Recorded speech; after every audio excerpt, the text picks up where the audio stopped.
Home Shanthi. The sky beyond the sky, இது ஒரு 5 நாள் சின்ன பட்டி.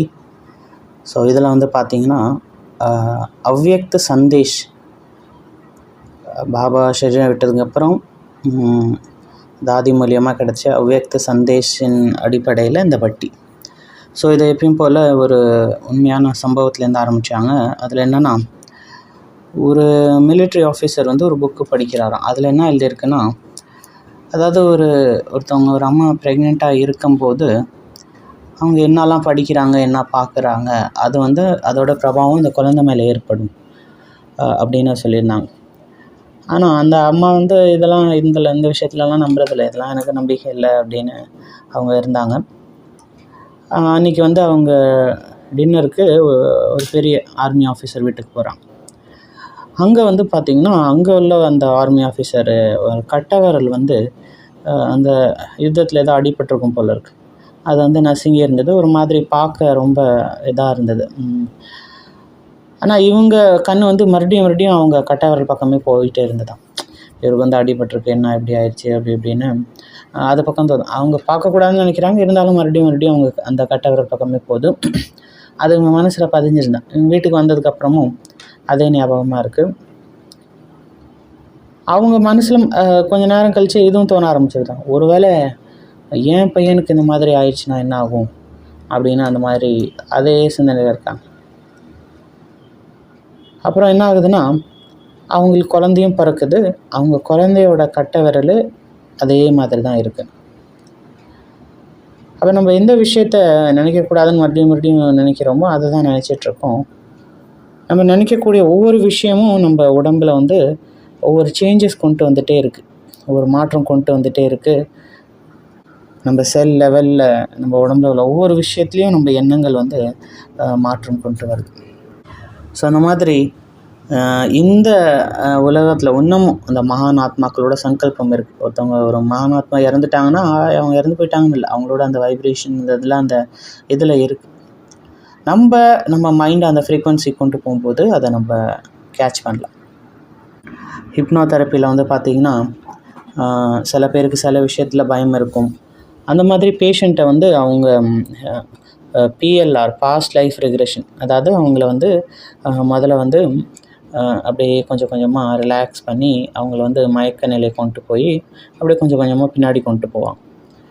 ஒரு ஆளுக்கு 30 வயசுனா 25 வயசில் எப்படி இருந்தீங்க, 20 வயசு, 10 வயசு, 5 வயசு, அதுக்கு பின்னாடி எப்படி இருந்தீங்க அப்படின்னு. அதில் வந்து சயின்டிஸ்ட் என்ன கண்டுபிடிச்சிருக்காங்க, நிறைய பேர் வந்து அவங்க அதுக்கும் பின்னாடி பழைய போன ஜென்மத்தில் போய் அங்கே உள்ள விஷயங்கள்லாம் சொல்கிறாங்க, வேறு பாஷை பேசுகிறாங்க. அப்போ இது மூலயமா என்ன ஆச்சுன்னா, அந்த பேஷண்ட் வந்து டாக்டருக்கு போனாங்களே, அந்த டாக்டர் வந்து பொதுவாக அந்த விஷயத்தில் நம்பிக்கை கிடையாது, மறுபிறவி இது அதிலலாம்.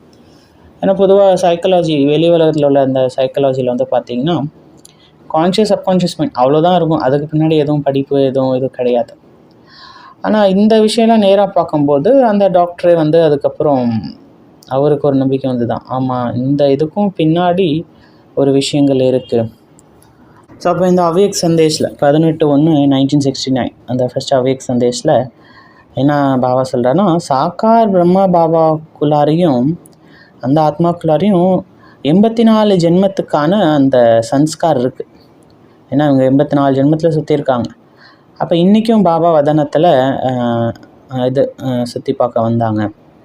இப்போ இதை பார்த்துட்டு நம்மளை இந்த பயிற்சி பண்ண சொல்கிறாங்க. நீங்கள் எல்லாருமே கூட யோகாவில் இந்த பயிற்சி பண்ணுங்கள். ஸ்திரமாக உக்காந்துட்டு உங்கள் முன்னாடி பாருங்கள், என்னோடய 84 ஜென்மத்துக்கான சரீரம் இருக்குது. நான் ஆத்மா அதுலேருந்து அப்படியே கொஞ்சம் கொஞ்சமாக அந்த சரீரத்தில் பிரவேசம் பண்ணுறேன். ஒரு ஜென்மத்தில் ஆணாக இருக்கேன், ஒரு ஜென்மத்தில் பெண்ணாக இருக்கேன், அந்த மாதிரி ஒரு ஜென்மத்தில் ராஜாவாக இருக்கலாம், ஒரு ஜென்மத்தில் ரிஷி அந்த மாதிரி இருக்கலாம். ஸோ அந்த மாதிரி அவங்க 84 சரீரத்தையும் பார்த்து அப்படியே மூவ் ஆன் பண்ணிகிட்டே போங்க. ஏன்னா எல்லா விகாரத்துக்கும் மூல காரணம் இந்த தேகாபிமான் தான்.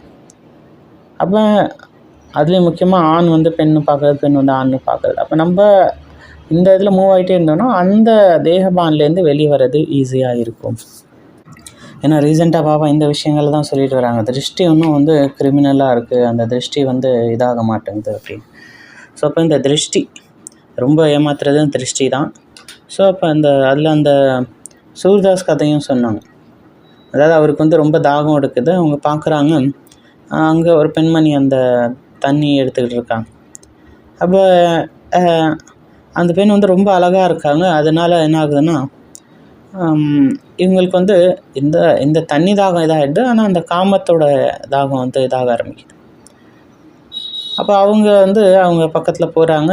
ஆனால் அவங்க வந்து அந்த பொண்ணு வந்து இவங்களை உயர்ந்த பார்வை பார்த்து என்ன தண்ணி வேணுமான்னு கேட்டு இவங்களுக்கு தண்ணி கொடுக்குறாங்க. ஒரு தண்ணி குடிக்கிறாரு.